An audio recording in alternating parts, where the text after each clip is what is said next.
Olá pessoal, estamos de novo em mais um Encontro para o Bom Viver.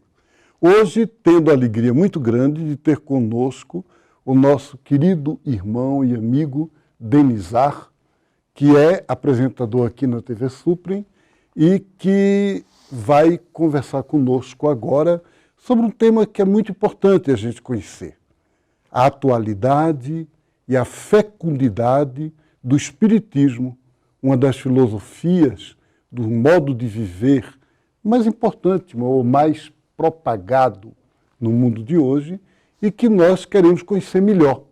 Então, bem-vindo, uma grande alegria tê-lo conosco aqui no programa. Você é conferencista espírita e hoje em dia, no mundo onde, por exemplo, se alguém é conferencista de economia ou de política, isso todo mundo compreende. Mas do espiritismo é uma coisa atual? Satisfação, Padre Marcelo, estar aqui no seu programa, ainda mais com esse título tão expressivo do Bom Viver, que nos convida a todos a essa vida profunda, abundante do ponto de vista interior. Satisfação muito grande estar aqui com você. A tua questão está muito bem formulada, porque o Espiritismo é uma doutrina eminentemente moderna, no sentido de que ela nasce no século XIX, na Europa, pelas mãos do sistematizador do Espiritismo, que o Brasil inteiro conhece com o nome de Allan Kardec, mas o seu nome civil, histórico, biográfico é Hippolyte Léon Denisard Rivaio.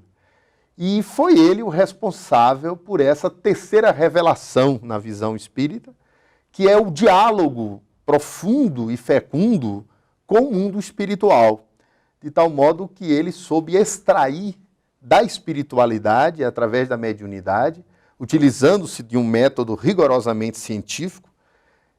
Três princípios básicos ele utilizou nesse método. Primeiro era o respeito aos dados da ciência. Nenhuma revelação espiritual poderia colidir com aquilo que já era conhecido pelas leis científicas. Por outro lado, ele fez comparação das mensagens mediúnicas. É o princípio da universalidade do ensino mediúnico espiritual. E depois ele comparou essas informações com as próprias informações científicas. Então o Espiritismo é uma doutrina eminentemente moderna. Agora você falava uma coisa muito interessante. O que é um conferencista espírita, né? Quando se fala de economia, conhece-se melhor. Bom, no Brasil, o espiritismo se tornou popular e conhecido através da monumental obra de Francisco Cândido Xavier, que popularizou o espiritismo no Brasil e psicografou 412 títulos. Então, hoje, na atualidade, passado mais de 150 anos da publicação do Livro dos Espíritos, a obra mediúnica de Chico Xavier toda colocada para o país, nós acreditamos que já há uma compreensão melhor do que seja o Espiritismo. Já que antes havia muita confusão entre a doutrina sistematizada por Kardec, na Europa do século XIX, e as doutrinas afrodescendentes, né, que são todas elas extremamente respeitáveis e valorizadas, importantes, que representam uma parte do patrimônio cultural brasileiro, que são o candomblé, a umbanda, com os seus orixás e a cultura afrodescendente. Mas o espiritismo tem uma raiz europeia e se implanta no Brasil, sobretudo, com a difusão da obra do grande e inesquecível médium Chico Xavier. Denizar, qual é que é realmente o fundamento da doutrina espírita? Se você pudesse dizer em poucas palavras, qual é a base disso? Olha, eu vou preferir falar descrevendo, ou citando pelo menos, 5 postulados fundamentais que definem o Espiritismo. O primeiro é a existência de Deus. Então, é questão basilar na doutrina espírita, é a primeira pergunta do Livro dos Espíritos: que é Deus? Eu observo que Kardec não pergunta quem é Deus. Quando perguntamos quem, personalizamos o objeto da resposta, ou o sujeito da resposta. Ele pergunta que, é uma pergunta ontológica, filosófica. Que é Deus? Os Espíritos respondem: a inteligência suprema, causa primária ou primeira de todas as coisas que existem no universo. Então, o primeiro postulado é Deus. O segundo postulado é a imortalidade da alma, tal qual for ensinada por Sócrates e Platão, reafirmada por Jesus e por todos os grandes luminares da história da humanidade. O terceiro postulado é a reencarnação.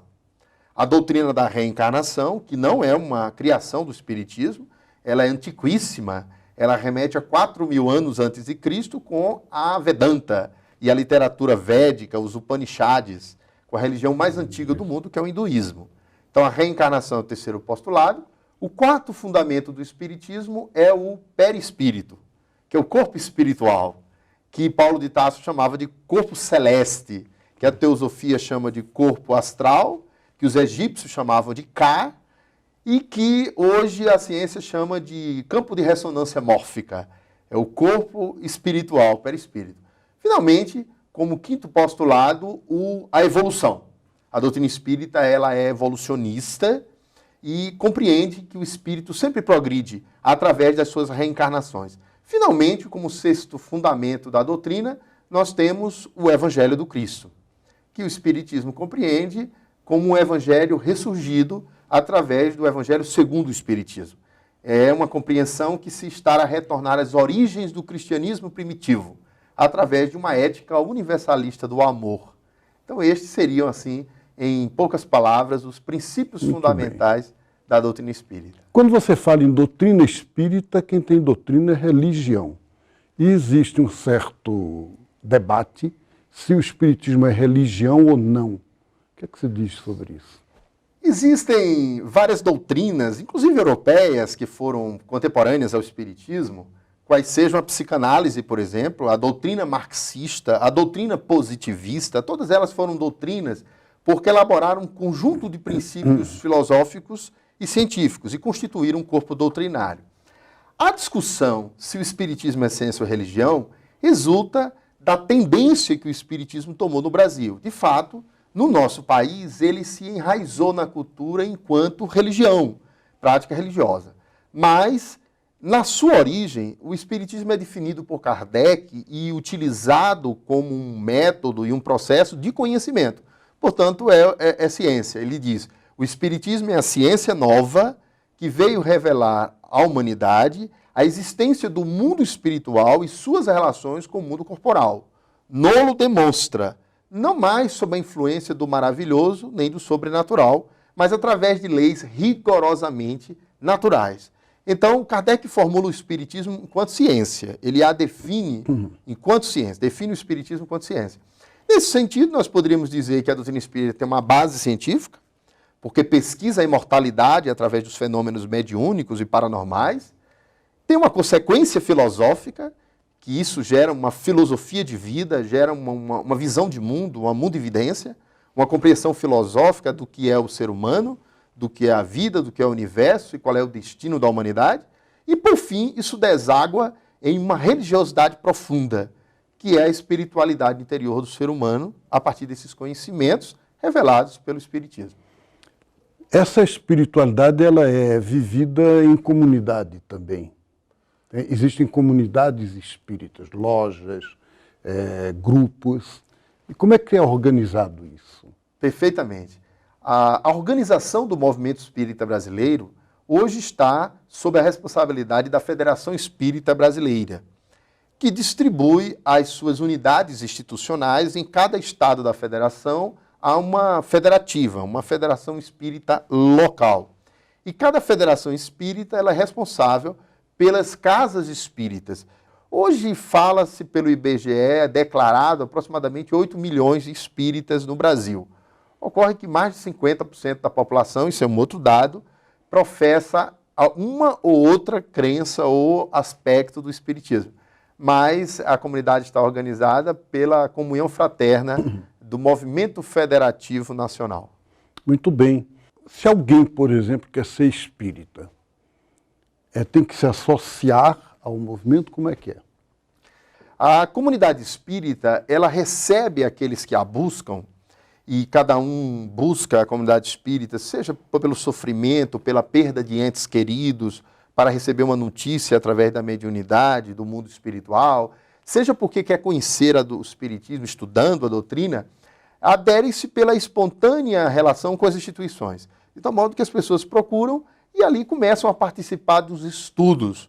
O Espiritismo é uma doutrina muito marcada pelo estudo sistematizado da doutrina espírita.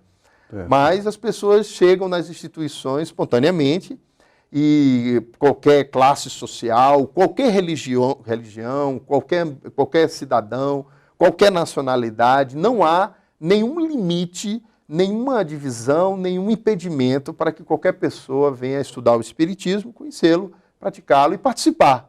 Aqui em Brasília, por exemplo, nós temos algumas casas de referência, como a Comunhão Espírita de Brasília, instituição da qual faço parte, a Federação Espírita Local, o Atualpa, o Nosso Lar, no Gama, o André Luiz, no Guará, e por aí segue, comunidades espíritas de portas abertas à população, para todos que queiram conhecer o Espiritismo. Muito bem, acho que uma informação que para nós ela é rica, ela é profunda e ela é útil, porque assim a gente caminha no sentido de se conhecer melhor, e se a gente se conhece melhor, a gente dialoga, E o Espiritismo é aberto a esse diálogo. Profundamente. Os espíritas, eles participam, de modo geral, dos vários conselhos ecumênicos e interreligiosos, seja no Conselho Nacional das Instituições Sociais, que está lá representado o Lar Fabiano de Cristo e a Federação Espírita Brasileira, seja no diálogo interreligioso para a formulação de políticas de educação. Os espíritas estamos sempre abertos e desejosos mesmo de fazer esse diálogo, como esse, por exemplo, que tanto nos honra, entre um sacerdote tão respeitável como é o senhor e a nossa representação nesse momento espírita. Esse é um diálogo fecundo. Nós acreditamos, inclusive, que a paz no mundo resulta especialmente pelo diálogo da humanidade através dos religiosos. Muito bem, Denizar. Nós estamos no final do nosso primeiro segmento e por isso somos obrigados a interromper um pouquinho. Mas a gente volta daqui a pouco para continuar essa conversa tão gostosa, tão boa. E você fique conosco, voltamos daqui a pouco. Encontro para o Bom Viver.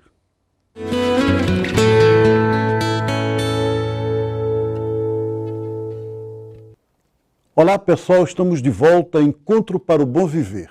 Hoje, com a alegria de ter conosco Denizar de Souza, cientista social, conferencista espírita, conversando conosco sobre as bases, as doutrinas, o modo de ser do Espiritismo e esse diálogo intercultural, interreligioso, interfilosófico. Denizar, certamente os telespectadores estão gostando dessa conversa, mas querem conhecer melhor você. Fala mais de você, de sua vida, quem você é. Estamos conversando um pouco sobre a espiritualidade e a doutrina espírita, então começo a falar um pouco sobre o nome, né? Quer dizer, o meu nome pessoal é uma reverência ao inesquecível sistematizador do espiritismo, Allan Kardec, já que seu nome era Denizar. Hippolyte Léon Denizar Rivail. Eu venho de uma família espírita. Meu pai se chamava Rivail, que é um certo aportuguesamento da palavra Rivaio, que era o sobrenome do Kardec. Então, eu venho de família espírita. E me transfiro de Recife para Brasília em 1994, quando terminei a conclusão do mestrado, e estamos aqui trabalhando nessa cidade maravilhosa que é a capital do país, já perfeitamente enraizado aqui, e trabalhando no campo da espiritualidade dentro da comunidade espírita, né? Aqui na comunidade espírita, eu sou conferencista espírita, também sou médium. Aqueles que quiserem conhecer um pouco mais desse trabalho da mediunidade, pode ler um livro muito belo, chamado Por Trás do Véu de Ísis, cujo autor é Marcel Sotomayor. Ele escreveu 2 livros. Um foi As Vidas de Chico Xavier, que inspirou o filme de Daniel Filho, né? As Vidas de Chico Xavier. Depois ele escreve Por Trás do Véu de Ísis, que inspirou o segundo filme. E esse livro ele nasceu de uma psicografia que nós recebemos de uma tia do autor, do escritor Marcel Sotomayor, chamado Tia Lourinha. Então, o trabalho da mediunidade, o trabalho junto à doutrina espírita, o trabalho da cidadania e o trabalho aqui na TV, que tanto nos honra, que é a TV Suprem. Isso. Me diga uma coisa, Denis, você também é professor. O que é que você ensina? Com a formação de mestrado em Sociologia, eu tenho estado, sobretudo, nas faculdades de Comunicação e Educação. O mestrado da Sociologia foi para a Sociologia da Comunicação, então eu tenho estado comprometido com os cursos ligados ao jornalismo, às disciplinas de jornalismo, de propaganda e publicidade e relações públicas. Eu sou professor universitário, Muito essencialmente. bem. E casado? Sim, casado, tenho 3 filhos. O mais velho, Danilo, mais 2, Lívia e Alain. São 3 filhos. Beleza. Voltando à questão, então, agora os telespectadores já conhecem você melhor, embora que já conheçam também aqui da TV Suprem, porque você apresenta o programa. Fala um pouquinho do seu programa.